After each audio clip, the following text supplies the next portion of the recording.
Oh, yes, from that sound, you know it's time for the CCRP update. Very pleasant Sunday afternoon to you. It's March 30. Welcome to the CCRP update for this, the 13th episode for 2025. A whole quarter. Yeah. CCRP was created to empower, celebrate, and protect Jamaica's seniors. They offer many benefits.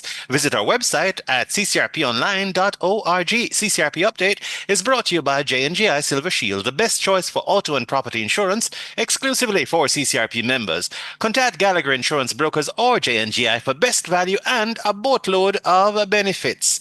In today's update, we welcome once again a staple voice of wisdom, generosity, and calm, Mr. Linford Reese, Senior Manager, Distribution and Marketing at JN General Insurance Company, J&GI. He's also a passionate safety advocate, so hey, he'll have some very solid and nuanced answers to the question, when is it no longer safe for seniors to drive? But first, a little family business. Our CCRP update sponsors, J&DI, offer amazing Silver Shield plan for auto and property insurance exclusively for CCRP members. The auto plan includes free benefits from the Jamaica Automobile Association with valet service for vehicle registration, fitness, and 24-hour roadside assistance.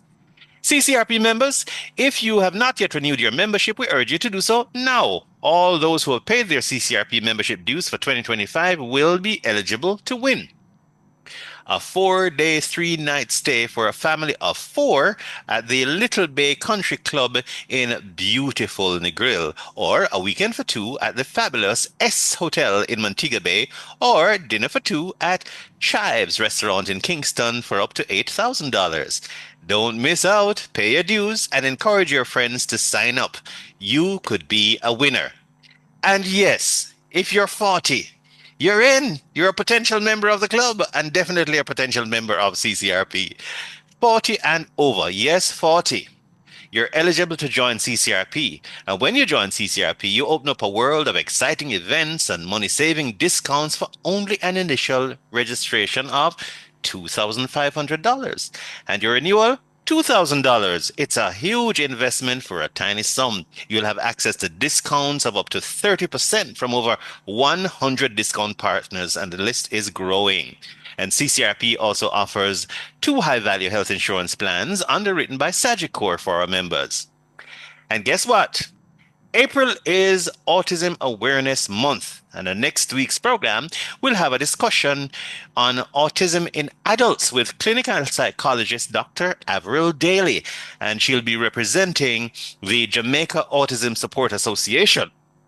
And now to the core of today's update from CCRP. We're visiting an important topic. When is it no longer safe for seniors to drive? Well, while many elders remain safe and responsible behind the wheel, there comes a time when it may just not be the time anymore, and in our best interest, or in the interest of others, to continue driving. And we have with us the man who has the info and is very generous enough to share it with compassion and clarity, Mr. Linford Reese, Senior Manager, Distribution and Marketing at JN General Insurance Company. And he's also a road safety advocate himself. So listen, man, he got the passion, he got the purpose, and he got the goods. Welcome to the show, bruv. Thank you, Jerry. Thank you so much. You hearty? Man, how are you doing? I'm doing well. I'm doing well emotionally, and that's the important bit. All the other something can wait. Very important, Jerry. Very important. Yes, man. If you're happy and emotionally well, then everything else can catch up. We have a start. All right. Let's open the innings then now, because we have some serious score to drop down here, right? You're a cricket man too? Yes, sir. All right. So let's open the bowling. From an insurance point of view, is there any age limit for the elderly to stop driving? The quick answer to that, Jerry, is no.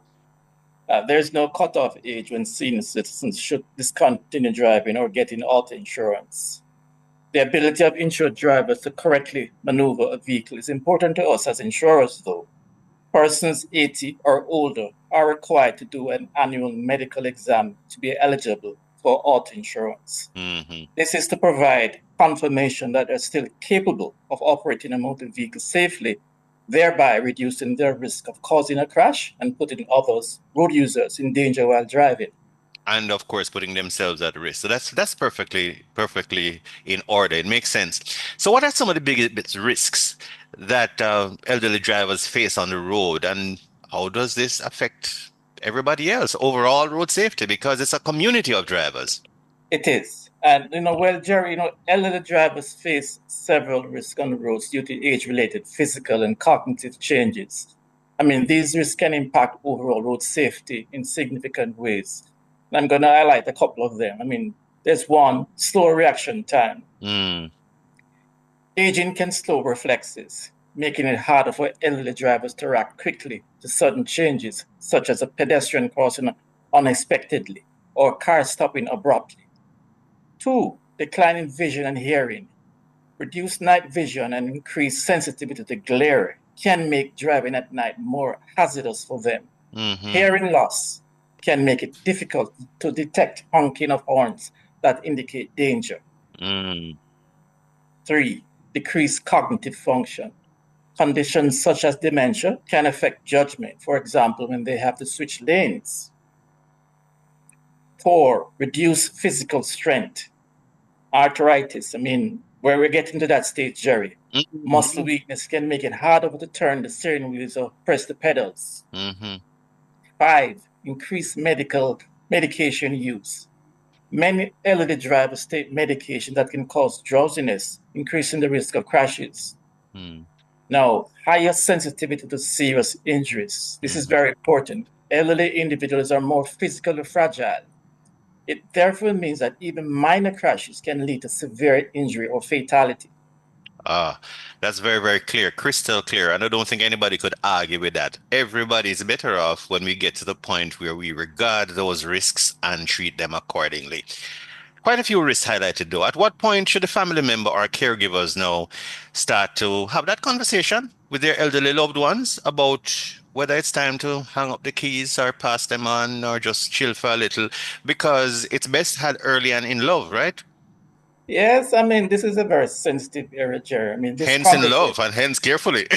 yes, Yeah. yes. The conversation to start as soon as there are noticeable warning signs, Jerry. Mhm, An elderly driver is having frequent close calls, that is, getting lost in familiar areas, or receiving multiple traffic violations. These are strong indicators that it may be no longer safe for them to drive.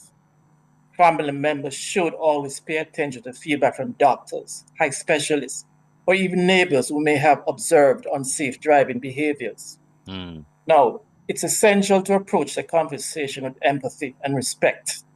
Instead of making sudden demands, it's better to express concern for their safety and discuss alternative transportation options. A gradual transition, such as limited driving to certain times of the day or specific routes, can make the process easier. mm. Ultimately, Jerry, the goal is to ensure they can still maintain independence without putting themselves or others at risk. Ah, that's very helpful advice. And in the back of my head, I'm hearing something about, how we do conversations, which is how you feel. And then that's Yes, always a good, yeah, how you feel, talk to me.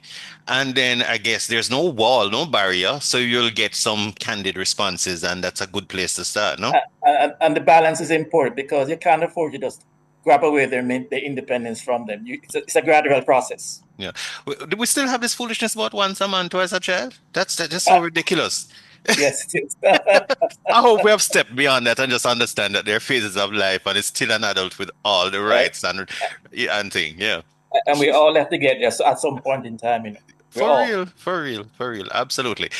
All right, let's ask another one. Now, what can families do if an elderly loved one resists it? They feel that they're fine and is not being stubborn because they're adults. They have a view and it's very strong. But it's a delicate issue. What kind of strategies can we employ without being patronizing or, getting into any kind of thing that can unnecessarily upset people? How do we ease into something when we know it's not a one and done deal? Very important question, Jerry. And it's definitely a delicate issue, but there are strategies that can help. Firstly, approach a conversation with understanding and patience. Acknowledge that their concerns about losing independence and offer practical alternatives, such as getting rides from family members or the use of the taxi service. If they are resistant, involving a trusted third party, such as their doctor or a close friend, can be helpful. A professional opinion often carries more weight and make more transition easier. In some cases, setting small boundaries, such as avoiding nighttime driving, can be a starting point. So gradually reducing the driving over time can make the transition smoother instead of an abrupt ending. And lastly, emphasize the safety of others. Right. Remind them that giving up driving isn't just about their well-being, but also about protecting other road users. Aye. So if you're just joining us, we're talking about driving, and those of us we're all getting a little older, but if we get to the point where it's no longer wise for ourselves or for others, what are some of the guidelines? And of course, we have Mr. Linford Rees, Senior Manager, Distribution and Marketing, JNGI, our sponsors, and General Insurance Company. How would you wrap it up for us today, Linford, just to reinforce what we have been saying? Because you've really dropped some what the young people call truth bombs. You just do them, boom, boom, score. So Yeah, you've been dropping some truth bombs. So wrap it up for us today by just a nice I review. would say that in everything we do, there's a balance, and we have to respect the elderly's independence. And in the same breath, we also have to look out for their safety and the road and that of road users also. But the approach is very important. Empathy is very important. That the exercise of emotional intelligence in this conversation is very important with the elderly, and we have to respect their right as individuals as well. Yes, yes. My goodness, I'm so very happy that you've taken on this subject as an organization, and you are there as the front batsman to tell us to deliver it. It's really really wonderful, and I particularly love the whole business of the gradual transition that happens in every area of growth, be it physical, age-wise, in a profession.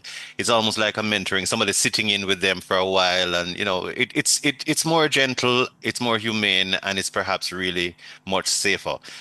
Thank you so much again, Linford. As always, you always share with us the goodies and very, very rich and useful. So we look forward to hearing you again soon. Thank you for having me, Jerry. Bless you, bless you. And so, JNGI is continuing to be our partners in safety in so many ways and preserving the things we have worked hard to achieve physically, emotionally, and by extension, our people too. Well, until next Sunday at 3, for all things CCRP, visit our website at ccrponline.org or our YouTube channel. Yeah, sometimes we have a whole range of things there, so go check it out. CCRP. Remember, 40 is the age. 40, you hear? 40. You don't just drop a skin out of the sky. I always think of retirement as coming in for a smooth and safe landing. 40 is the point where you start to think about what the weather is in the destination.